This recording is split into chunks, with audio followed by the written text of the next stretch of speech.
Remember when you were just a little kid, like 12 years old, and you didn't have to wake up at 6 a.m., work all day, pay rent, and barely make ends meet, while your wife says shit like, "Our financial situation is dire. I may have to divorce you for another man." Me neither, and I play Battle Nations. Why would I have a family? Okay, well, what I do remember is not understanding a lot about the mechanics of Battle Nations, specifically the damage types resistances. I felt like nanopod troops would let me win even if they were rank 1. That is most certainly untrue. Sorta.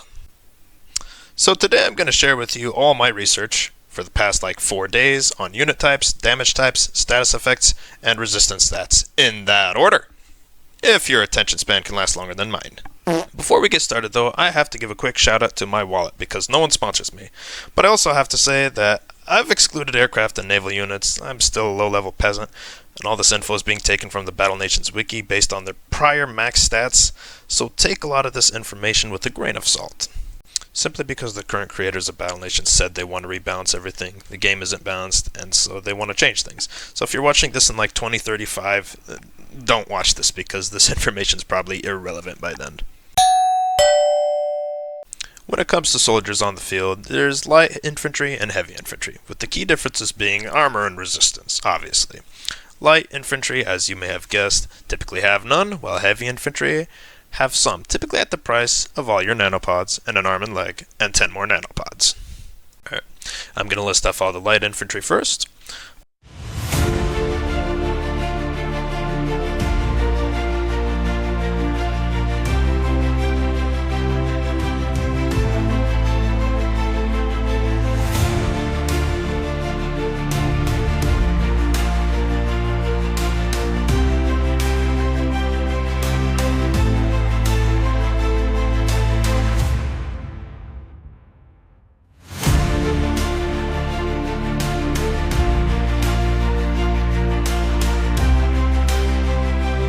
Now again, this is all on the Battle Nations wiki, which you can just go there for more details, but I feel like I'm showing everything that you really need to know, and plus I'm saving you the headache of having to click back and forth, back and forth, back and forth to every troop. Now here's all the heavy infantry.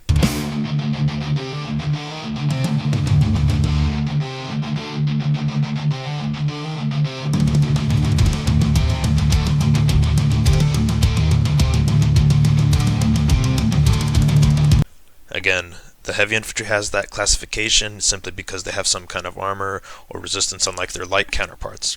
Now next up is the vehicles and artillery, and I'm putting these two together because they have, you get them from the vehicle factory, and they both act like light infantry, low armor, no armor at all, and no resistances as well.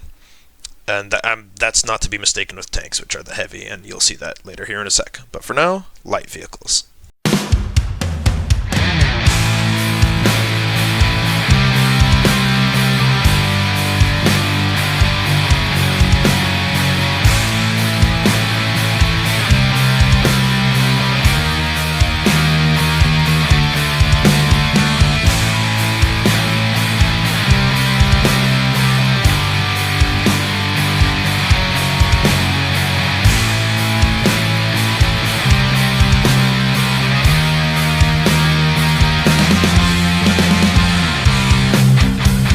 And of course, lastly, there's the critters, which are just any of the animals that you can get in this game. And I know you might be thinking, well, there's way more units than the ones that you just showed. And, well, here's what I have to say to that. This game has a bright future ahead of itself with lots of opportunity to thrive and be updated, unlike my college grades. So we're moving on. Right, since you're still here, let's go over the damage types, which is probably what you're here for.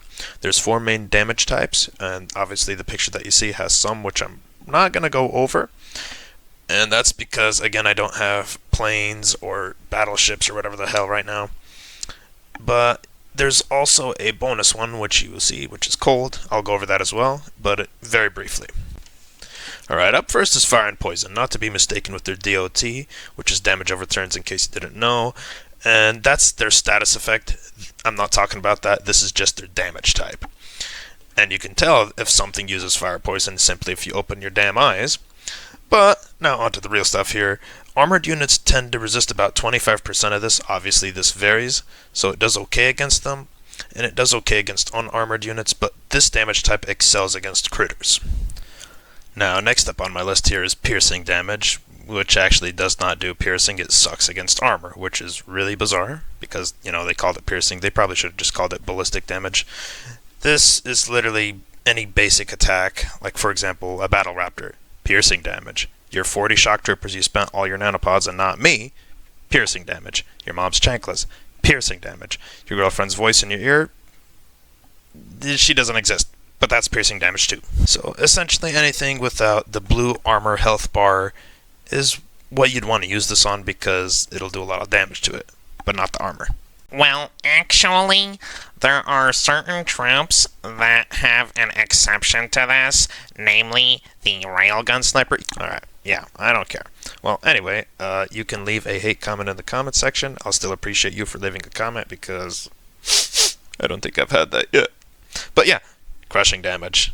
It's basically what you do to my hopes and dreams when you don't subscribe to this channel, even though it's free.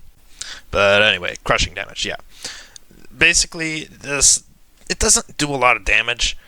Well, it does, but the problem is most units have a crap ton of high resistance to it, and in addition to that, it does very poorly against armored units. They're just able to put it like they... You use against no armor unit, but also unit with little resistance do very high damage, but must be careful. Imagine being brawler and punch tank. No fun. Alright, now on to the good stuff. Explosive damage. This is my personal favorite. Tanks and artillery have this, but also units like a grenadier. And most units in the entire game don't have resistance to this, which makes it very nice. It does full damage to them. Now, it doesn't do that much damage against the health bar, but it excels against dealing damage to an armor bar. So you want to burn that down with your explosive damage units and then have the piercing damage or crushing damage do the rest. And the reason why I like this, you may not be asking, is because tanks are fun to use. Now the last damage type I'm covering is your ex-girlfriend's damage, cold damage.